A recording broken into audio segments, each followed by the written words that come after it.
It seemed good to be flying back to civilization, especially after spending so many months at a dry, dusty base in the Northern Territory of Australia. I was sort of glad the commanding officer selected me to attend a ballistics school conducted by the Australian Air Force. Believe me, this change was as good as any rest. My name is Don Carlson, Sergeant, United States Air Force.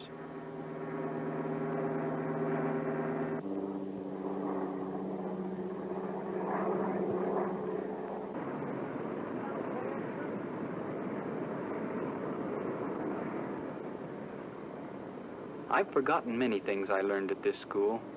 Muzzle velocity, pattern, torque, remaining velocity, and so forth. But there's one experience I shall never forget. I see you. See you in the truck.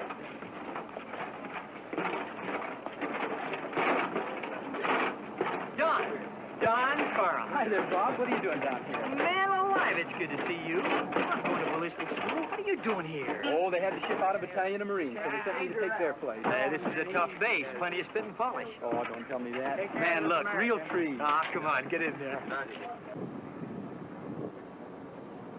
I had met Bob in the States. We were in the same group, but different squadrons, and this was the first time we had seen each other since shipping out.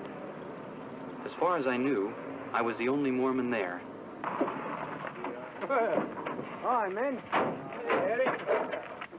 Up, down. Let's see. Here. Grab all the Yanks for you. Yep, Yanks, you stand over here. Yank. I mean, go, Jim. Let's see. Anthony, Henniger, Torkelson, here. Carlson, here. Let's see. I'll show you where your quarters are. Mess is at 6 on the dot. The mess hall is over here. My American friends were used to the fact that I didn't drink or smoke. I sort of wondered what the Aussies would think. After a few weeks of associating with them, I was quite sure they all knew that I was LDS. This fact usually got around fast. The unforgettable experience of which I spoke really started when the Aussies had their annual officers' party. They extended an invitation to their American visitors.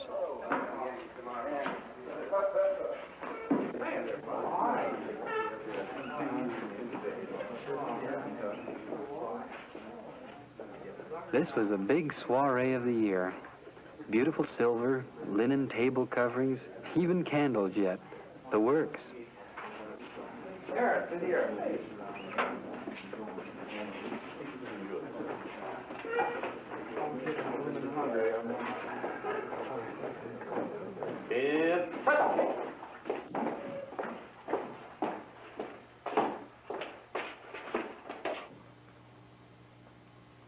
At ease, men. Trust me to pull the biggest faux pas of the year.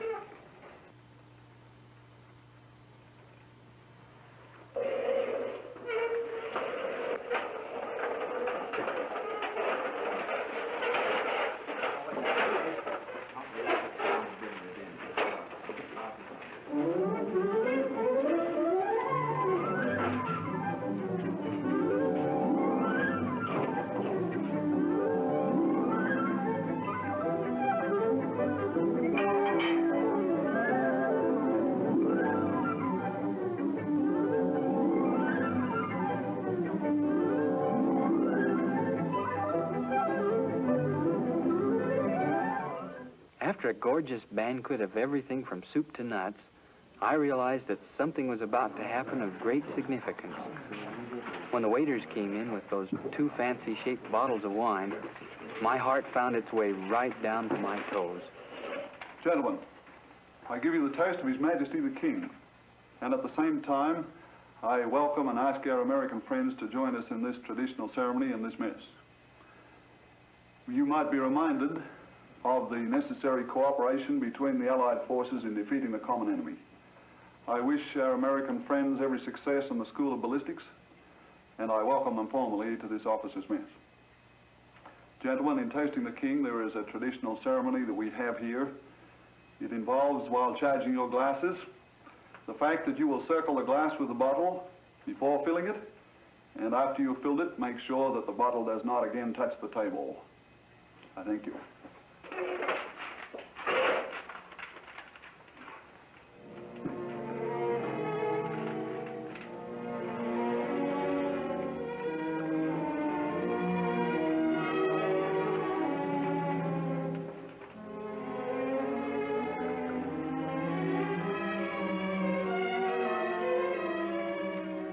Brother, what a spot to be in.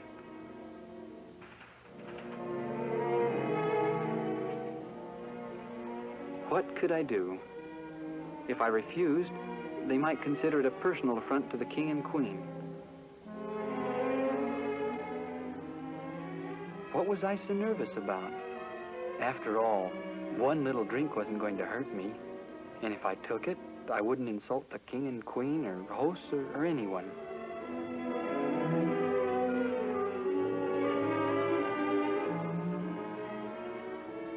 Look at old Bob. Nothing bothering him. What should I do? I had to make a decision.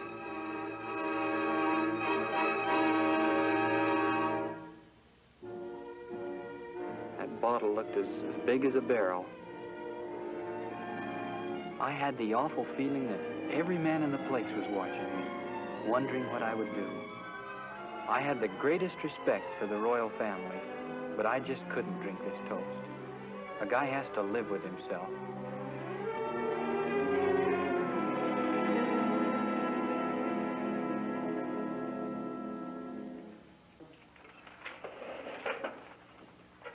The king.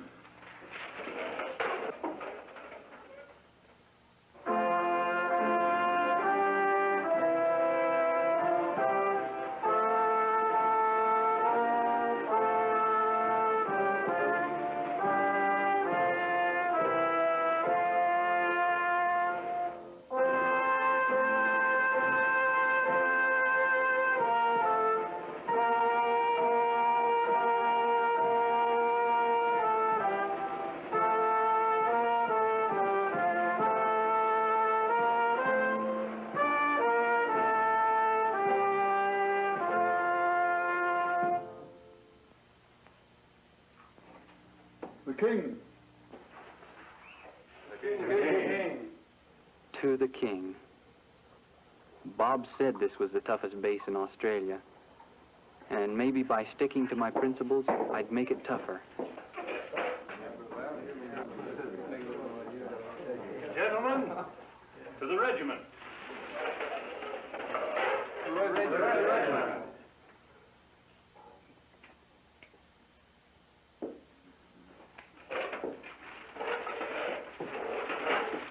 Regimental officers. To the officers. I knew if they kept going, they'd soon be toasting the chimney sweep at Buckingham Palace. I kept thinking, what's going to happen to me?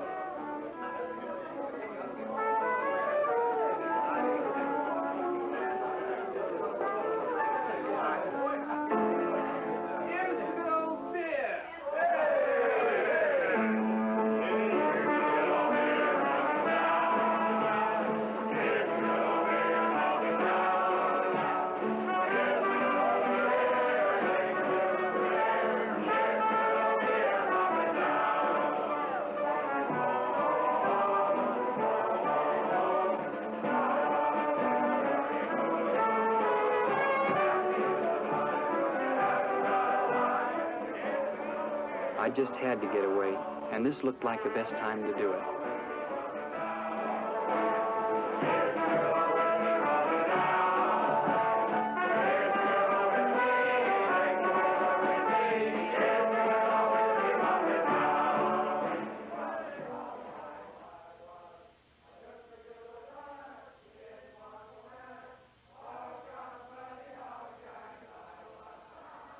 Let's face it, I'd made a terrible impression tonight. But anyway, my conscience was clear. I was ready to sweat out the consequences.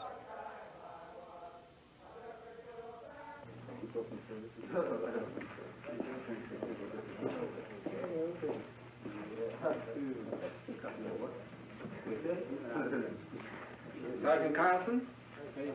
Sergeant Carlson. Here. The commanding officer wants to see you in his office right away. Okay. Well, this is it. Shall I pack my bag now or later? I'll pack it for you. Who do you want me to notify as next of kin? Joker. Ta-ta-tam, ta-ta-tam, ta-ta-ta, ta-ta-ta. Sergeant Carlson reporting. Sit down. The flight commander will see you in a moment.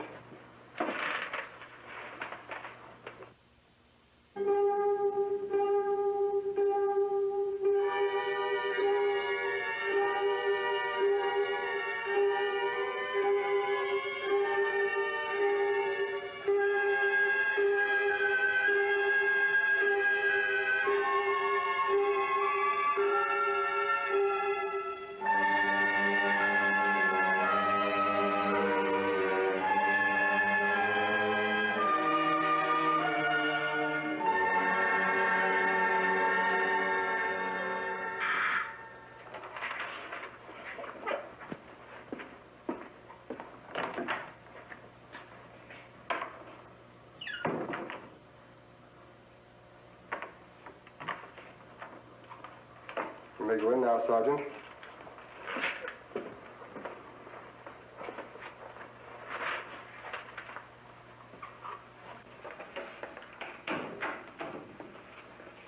Sergeant Carlson reporting, sir.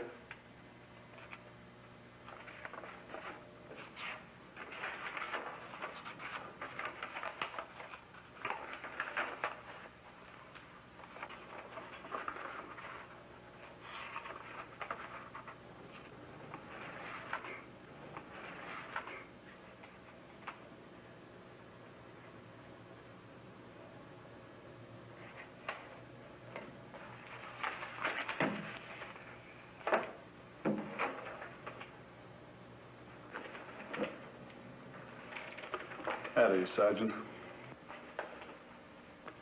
So you're a Mormon, Sergeant. That's right, sir. Your paper said you were. You know, last night, when you passed by the toast to His Majesty the King, I realized your principles caused you to do it, and I admired you for it. I've heard a lot of good things about the Mormons, and I'm quite interested. I'd like you to tell me something about your religion and your people. I'd like very much to, sir. It's a great story. Where would you like me to begin?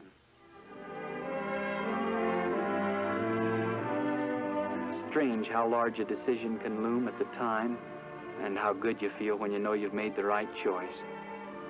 It would have been so simple to take the easy way. But think of the damage to me and to the church if I had compromised my principles. Thanks, Lord, for giving me strength when I needed it.